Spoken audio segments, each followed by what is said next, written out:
proposition plans to limit tourism would actually worsen environmental degradation and cleanness in their world, not ours. In our world, tourism revenue funds sustainability projects and infrastructure improvements that protect and preserve these destinations.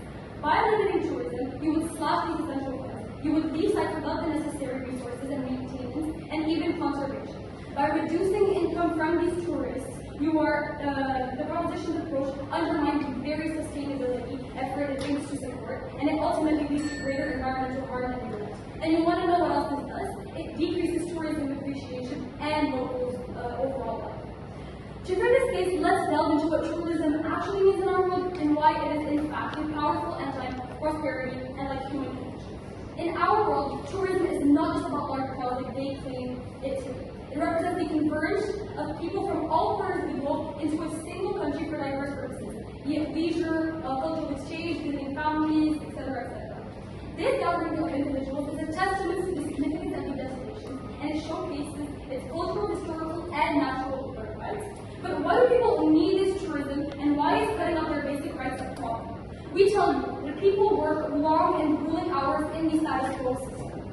They have a basic right to go travel. They travel to go take this trip, and it is their basic right in the capitalist system in order to escape their work for a bit and have some instances of personal relaxation. They deserve the right to travel, right? But why do they deserve the right to travel and some don't? But on another hand, the thing is that planning a trip actually causes a lot of stress. It involves organization and booking flights and hotels, building itineraries, etc., etc. But tourists must also do work to make sure that they can take their vacation in the first place, by booking days off well in advance and potentially having to find people to cover their shifts, many other things.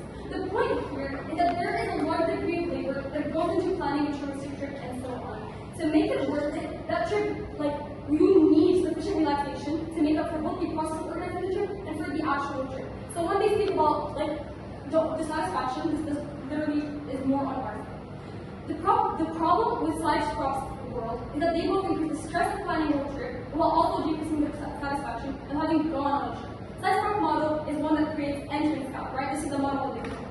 The problem with this is that you plan on a significant part of the trip before arriving, only to be told minutes later or days later that you cannot enter and you must go somewhere else. The last minute nature of this really increases the stress. In essence, limiting tourists to certain places makes the tourism process super bureaucratic and more hectic. But because said cross-cultural global travel is both stressful, less enjoyable, and hurts the economy as a whole, a significant number of people in the cross-world would simply determine travel is not worth it. As such, the total number of tourists in the world would decrease, and any economic argument aside crop stress to pull about spreading economic benefits to other areas can be discounted on these grounds. And Prop's burden today is to defend this world in which the total number of tourists globally is decreased. In our world, however, we have higher individual satisfaction. We have a greater economy and greater global harmony. Panel, why is this so impactful, right? Because the benefit of